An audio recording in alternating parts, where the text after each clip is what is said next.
But what is our purpose? Our purpose, not your purpose.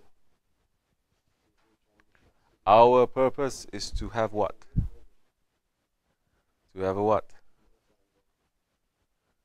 To have a jamaat. To have a community. Why is this important? If it's not important, Holy Prophet ﷺ would not have founded a community. He would not have made hijrah to Medina. We made hijrah, every one of us, isn't it? From our own jahiliyyah to come to top of the mountain where the air is clean, to live a clean life.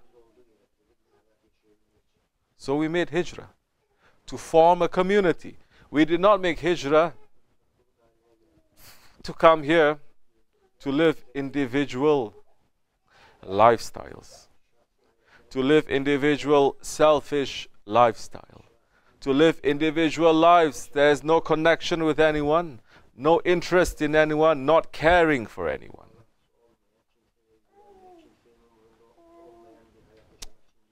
Some, they had those wrong intentions.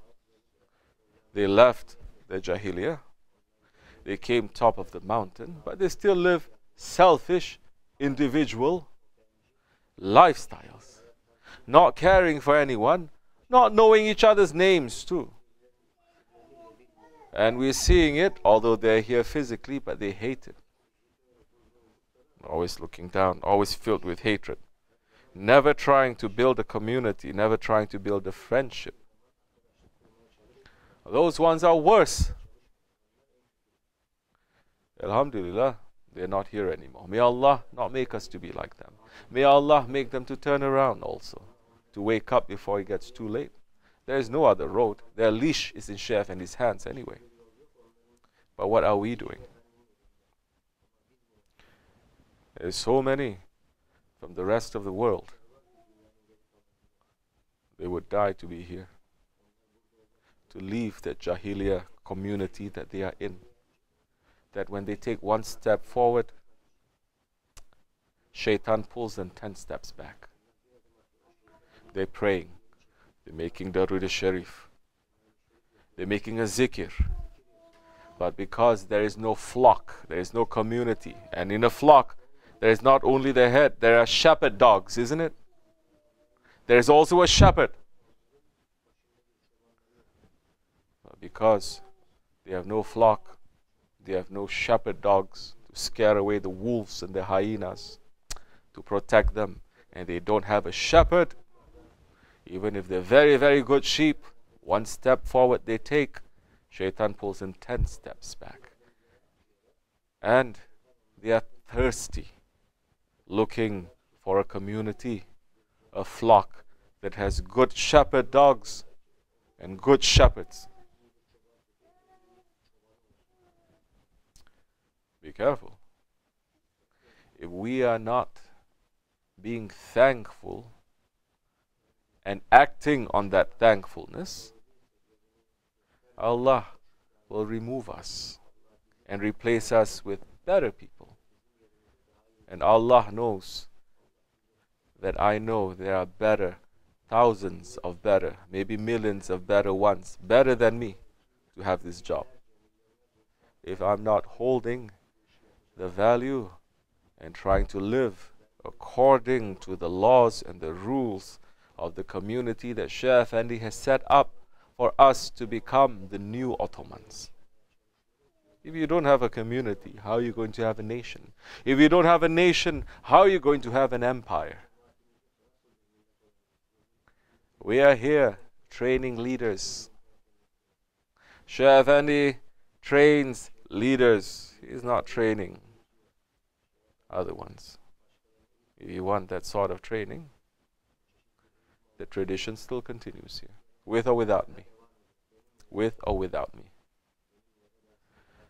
If you want to just hang out and play and feel good and be gentle and full of love, not to be trained as a leader, you're also free. There are so many other groups and jamaats. Groups maybe, not jamaats. Because you cannot have a jamaat that is based on just selfishness, socializing, gossip, having a good time, malayani. You cannot have a jamaat. That is not a jamaat. That is a gathering. That is a group.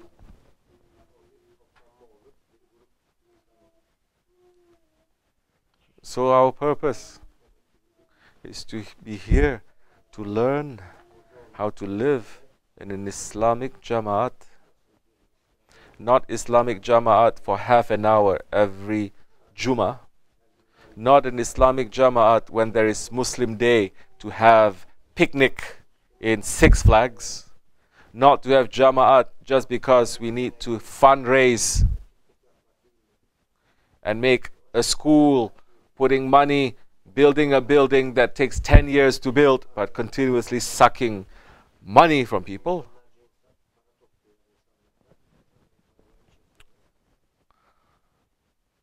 We are here.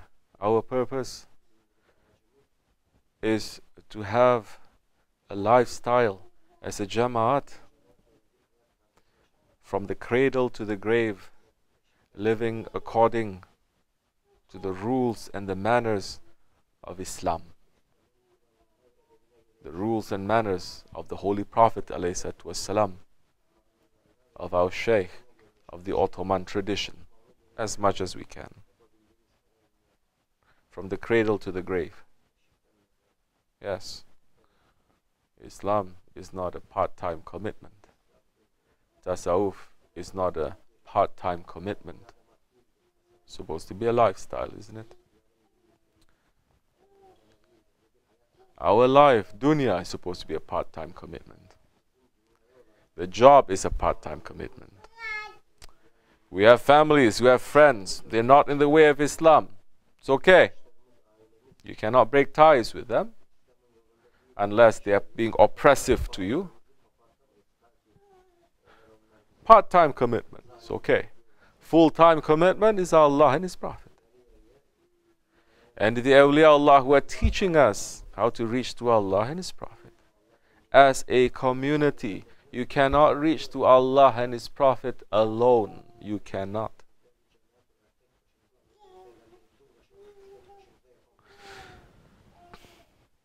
The shaitan and the ego always pulls you when you are alone. They want you to be alone. That's when they play tricks with you. They get inside your head, inside your heart, and they make you to become so confused and so messed up. And that time you start thinking weird things. We all know that, yes? We all have been there, correct? We did not come here innocent. Everyone went through life and understood. That's why we look at Shaykh Effendi, we sit with him and we stay. Because he's giving us something that we cannot find anywhere. He is giving us the true teachings of Shaykh Mawlana. He's giving us the true, strong teachings of this order. That's why so many people hate him. So many saying, now is the time for love. Now is not the time for discipline. Which prophet said that? Really? Which book? Which prophet said that? Which saint said that? Mawlana Rumi? Ha! Love! Mawlana Rumi saying, love, love. Everyone quoting Mawlana Rumi. You cannot even enter to his Dergah if we live at his time. The discipline that is in the taqiyah, in the zawiyah, in the Dergah of the Mevlevi order.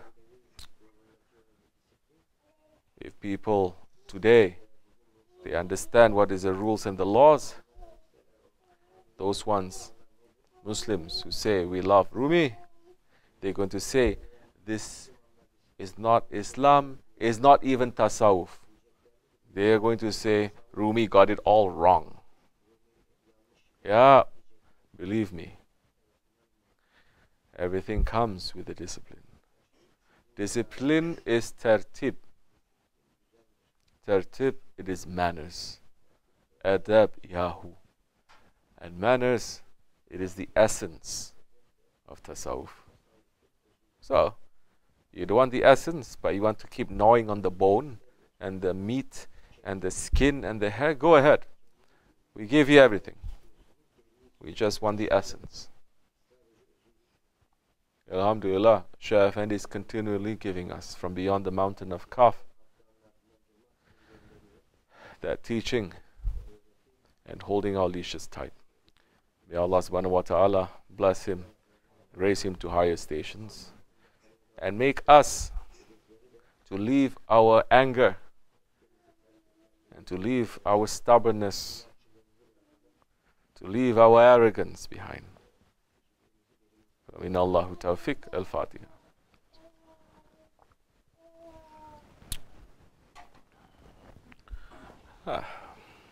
Assalamu alaikum wa rahmatullah. If you have questions, ask.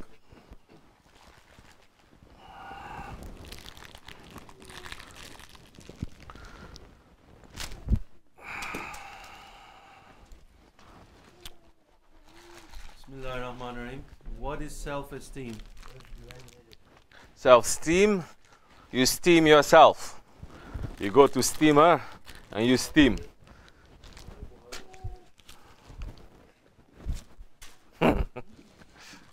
Self-esteem. Shaykh Effendi doesn't like that word because they're teaching self-esteem. In America, have to have self-esteem. No. We want faith. If you have faith, you don't need to have self-esteem, to blow yourself up and to say, me, I'm something. I have self-esteem. Don't you think? The man who has faith, the man who has yakin, certainty, even if the whole world, even if all the angels, even if all the jinns, even if all of creation goes against him, he said what? Hasbinallahu ni'mal wakil. He is yakin, he has yakin, he has certainty, nothing is going to shake him. That is our aim, to have certainty. You can only have certainty not by reading books. Cannot. You can have certainty only from those who possess certainty. Search the Ahli Yakin. They will teach you the way how to have Yakin. And they may give you the Yakin that is from them. Don't think your faith is from yourself too. First time you ever heard it, huh? Your faith is not from yourself. It is from someone else. So, that's all I can answer on self-esteem. Don't like it, you can Google Wikipedia, self-esteem, they can give you a nice answer. This is the answer I'm giving according to where we are right now. Assalamu alaikum. Evet, Ashka. Bismillahirrahmanirrahim. I live in the UK, I'm 19, and Alhamdulillah, it's been all my life that I'm trying to follow Mawlana Shaykh Nazim as my father. Yeah, mashallah. And take him Bayah. When he was a teenager, I have noticed that here in the UK, through the Barakah of Mawlana Shaykh Nazim, the young are very attracted to Hoja Lokman. When he will visit us? When I'm going to visit? When Shaykh Mawlana opens the way, I will visit. When Shaykh Effendi opens the way, I will visit. If they don't open the way, I cannot. If the whole world hates me, order is given, I have to go. If the whole world says, come, we're waiting for you, order is not given, I cannot go. Inshallah Rahman, our intention is not to go to collect money, not to go to eat. Anyway, I'm going to go, they're going to give me Pakistani food. You can have that everywhere. It's not to sit and to socialize, to talk about the dunya. Our intention to go there is to be in association with our Shaykh in different areas. Permission has already been granted to us to do that. Now we're just looking for an opening. Soon, inshallah. Soon. Pray that if it's good, it opens.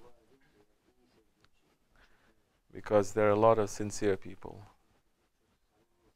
Shaykh and his work is to collect, like I said before, to train leaders. What are leaders? Leaders are Sayyids. To collect all the Sayyids, whether they know it or they don't know it.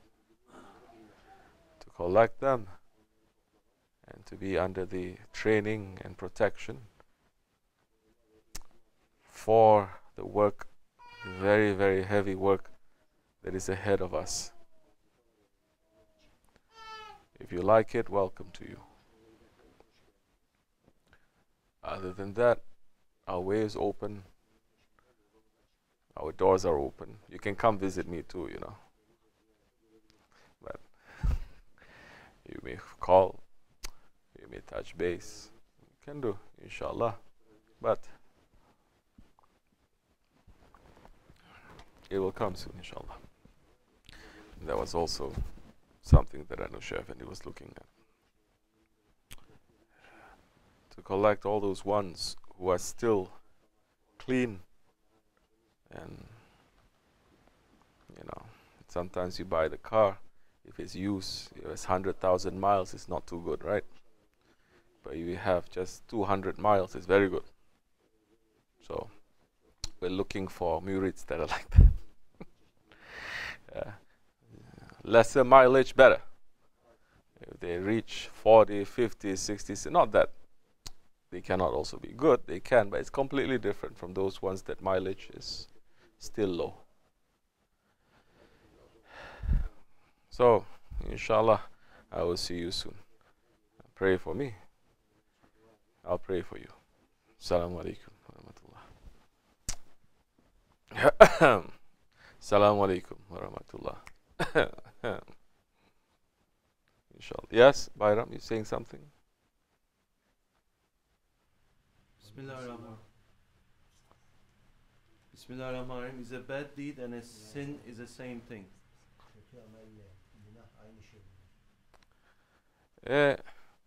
We don't like to use the word sin. There are certain things, especially the manners of tasawwuf. You see, although we are rough and tough with certain things, we're not Wahhabis. We don't like to pronounce takfir on people. We don't like to say this is sin, this isn't. We say this is wrong action, bad action. Because we're still trying to show the mercy of Allah. All these harsh words is also a mercy to make people to wake up. Something wrong that you do, you say a bad deed, is an action. But some, let's use the word sin since you use that.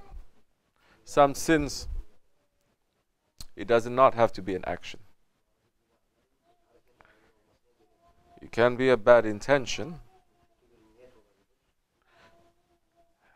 A bad intention, if you don't do it, you get rewarded.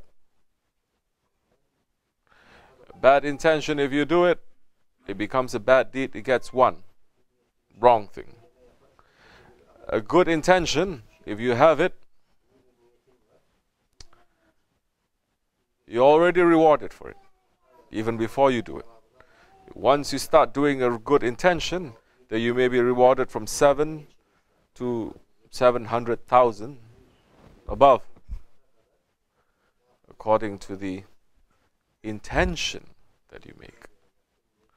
So, a sin, for example, you have anger and a stubbornness, jealousy and arrogance that is in your heart. All these are sins. They are all potential that is there inside of you. For Ahli Tariqat, for Tasawwuf, we don't just look at the action, at the deeds. We look at what is behind those deeds to try to make the bad intentions to go away, to have good intentions. That is what we have to do. Sohbat is the time to listen, not the time to make zikr. This is the manners of the sohbat. Your intention is to listen. Good. Your intention is not to distract or to disobey, but now shaitan whispers, your ego goes crazy, and what happens? You become ghaflat. Once you start becoming ghaflat, all those things that you're not even thinking that you're going to do, you're doing it. So beyond bad deed and bad intention, there is this huge area now, huge, that Shaykh Effendi is concentrating for years. Heedlessness. Ghaflat. Your intentions are good. And we're talking about high spiritual matters here, according to Tasawwuf, not according to Shariat. Yes, you have good intentions, very good. But your actions now not according to those intentions. Now, according to Tasawwuf, why is that? If your intentions are good, then why are your actions bad? That means that somewhere along the lines, your intention, shaitan hijacked it. Your ego hijacks it. You are not safeguarding that intention and watching your action to go according to that intention. You're just letting the action to go as it likes, to be in ghaflat. Your intention when you drive a car from your home to go to work. Can you now get into your car, start the engine, start moving, and close your eyes and drive to work? Your intention is there, isn't it? Say that time when you're driving your car, when your eyes are closed and you crash into someone, you get into trouble. Say that time to the police, but my intentions are good. I didn't intend for this to happen. Now, in our way, it is the same kind of care, same kind of detailed observation, putting yourself under a microscope, checking yourself out that time. Tafakkur. Being in Jamaat, having authority on you, you didn't realize your action was wrong, because you are looking only at your intention. But your action is wrong because you were in ghaflat. And the ego is saying, behave like this. So now we have to be aware. Isn't awareness part of the Naqshbandi order? Our Shaykh is teaching that without making a show. He's teaching us about awareness of breath, awareness of time, everything, without making a show, without giving lecture, without talking about maqams and numbers, without talking about Kabbalah Mabala, without talking about Chakra Makra, without talking about Lataif. But he's giving us the real teachings that we can take and we can use. So now you become aware. You are in tafakkur. You are not in ghaflat. It's a little bit hard. It's a little bit tough. But only the best schools, they are tough. The other schools, very easy. The best, the most valuable, it's always tough. It's always difficult. And by the way, since when people enter into Jihadul Akbar? tasawwuf, tariqat is jihadul akbar, isn't it? Since when we enter into the greatest struggle to expect the easiest ease, the easiest comfort? Since when? Of course, since the last 100 years, since 21st century murids start to practice tariqat according to their ego. The enter to tariqat is not jihadul akbar, is jihadul, how do you say easiest in Arabic?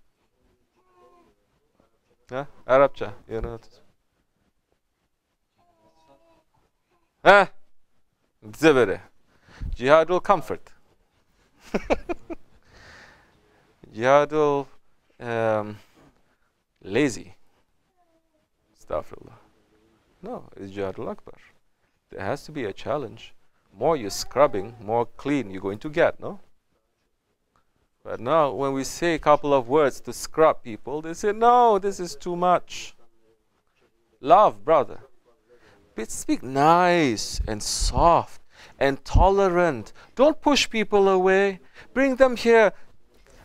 Oh, baby. Like this to them. Then they're going to find safety.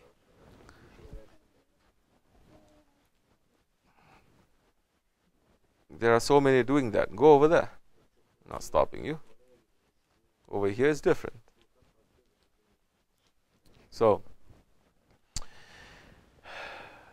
we are concentrating now on ghaflat.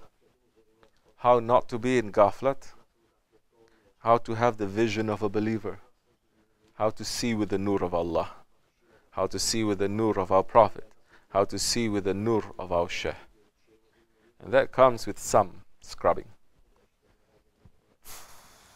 That comes with understanding then that times so many things that we're doing, they are wrong. Yeah. Oh, people know how to quote so many books, so many Sufi scholars, but they don't know how to behave. When they are experiencing a little bit, they say, what is this? This is Sufism? What is that phase they call it? Blameworthy ego. Where everything you're doing, you understand it is wrong. So many didn't even enter to that. When you are under a shaykh and your shaykh is making you to understand that everything you do is wrong. Not because you are doing wrong things, but because you're doing right things. Trying the best that you can, still you are wrong. Still you are nothing. If they show, like Shaykh Mawlana said to Sahib al-Saif one time, I was witness there. If I show the other side, you see his cane? He said, if I show the other side of tariqat, everyone is going to run away. And this other side, this way of training, the real way, he has given the authority to Sahib al-Saif. And this side, we like it. This other side, dime a dozen. Can get it in 99-cent store. Astaghfirullah. We are nothing. May Allah forgive me. Assalamu alaikum wa rahmatullah. Evet. Başka. The tricks and traps of the ego are very hard to understand for me. What can I do to save myself even from the simplest trick of my ego? Bismillah ar-Rahman ar-Rahim. Follow good ones. How to save yourself? Follow. Copy them. Be with them. Even if it doesn't make sense to you, they're doing something like that, follow them. For example, people coming here first time used to be unbelievers, but now Muslims too. They're coming here, they're not used to sitting on the floor because they're wearing tight clothes that is blocking all the circulation, very bad, especially for men. So they cannot sit comfortable because we're wearing shalwar. So they have to sit and they stretch their legs. And we don't say anything. Don't think that we are here and we're telling people, oh, no, sit like this or sit like this. We don't see anything. We don't say anything. So Now that one, he's going to look. If he wants to learn, not necessary for him to ask so much. First, he's going to look, oh, they are sitting like that. I'm sitting like this. Let me try to sit like that. So what they're doing, they're copying. But the ego is going to say, so what?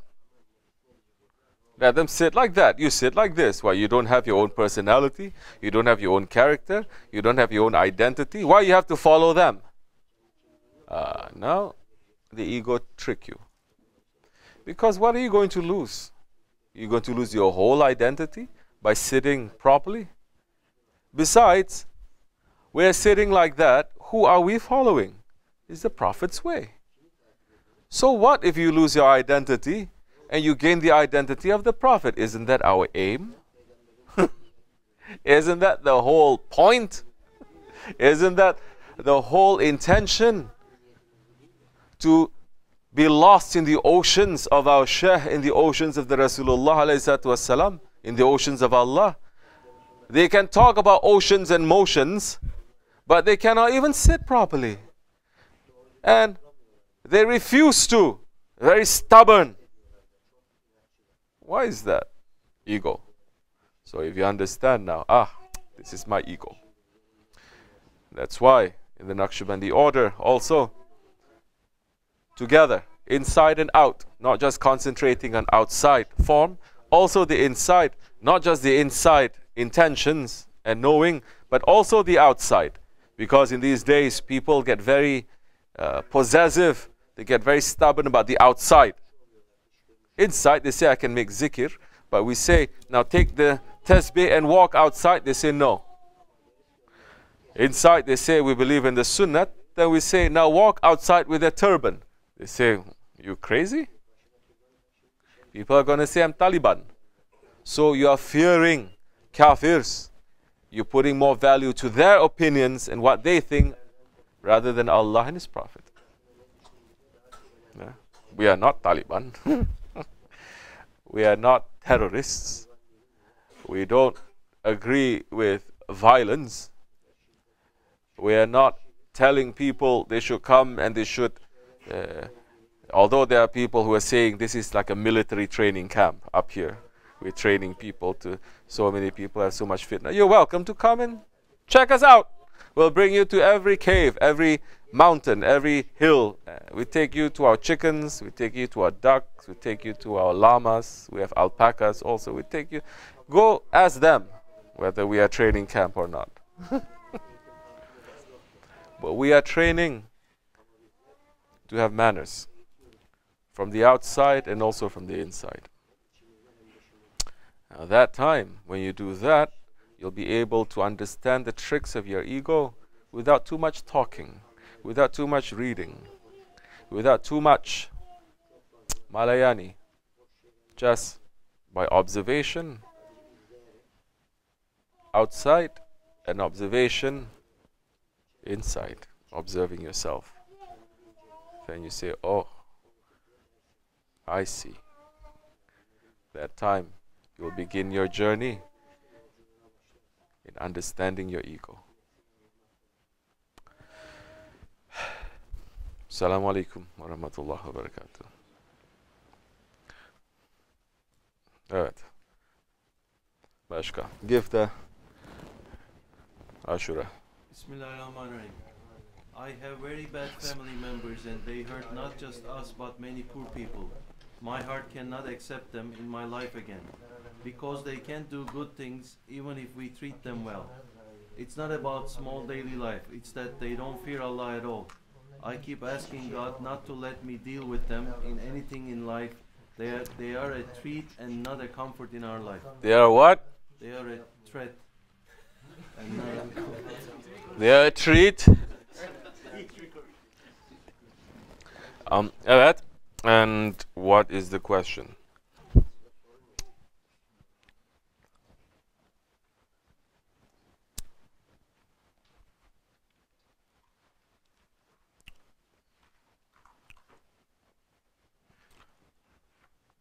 Try to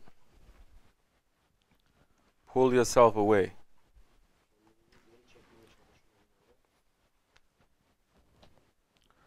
from the situations Allahumma salli that is pulling you away from Allah.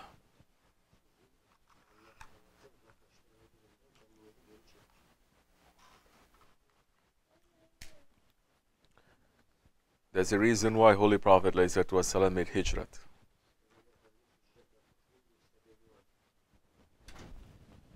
The community did not want to change. Not only that, they wanted to destroy him. He did not fight.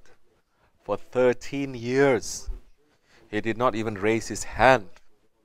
No sword. For 13 years. So many, they were tortured, skinned alive. For 13 years, they were burnt. They were starved. Their fathers and their mothers were killed in front of their eyes. Their babies are boiled into the hot oil in front of their eyes.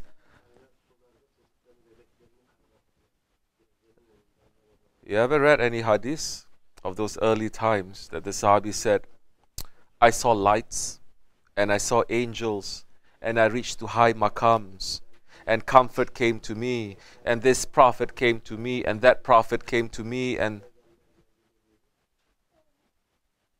they went through the most difficult times with just a promise that Holy Prophet gave to them. Just a promise.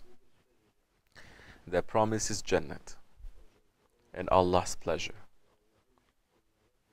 Holy Prophet ﷺ did not promise them that they're going to have revenge. They're going to have everything that they want. He was testing them until their faith became white hot, razor sharp. Their obedience and their submission became so strong in him that even when everything was sacrificed, they still say, Samina wa atana. We hear and we obey. They didn't care for nothing. Yeah. Holy Prophet ﷺ, he moved. If you find yourself in a situation where it's very difficult, pray that Allah subhanahu wa ta'ala grant you an opening for you to remove yourself from that tyranny. Holy Prophet did it, alayhi salatu wassalam. Hazrat Hussein did it. He removed himself from tyranny. May your way be open. May it be easy, inshallah. Right. Next question. I have heard you say that during training, Shaykh Effendi not speaking for years as a part of training. What made you stay? What made me stay? That he did not speak to me. Because I made a promise. And I believed in him. And I believed in the way. It is difficult for my ego, but I did not take bayat to have a simple life. I know that my life is going to change 100%. And when that difficulty came, I know that I deserve even worse than that. That is nothing. I understood my life. I understood what I did. And by what that I've done, I believed that I deserve to be in punishment heavy forever. But it is only the mercy of Allah subhanahu wa ta'ala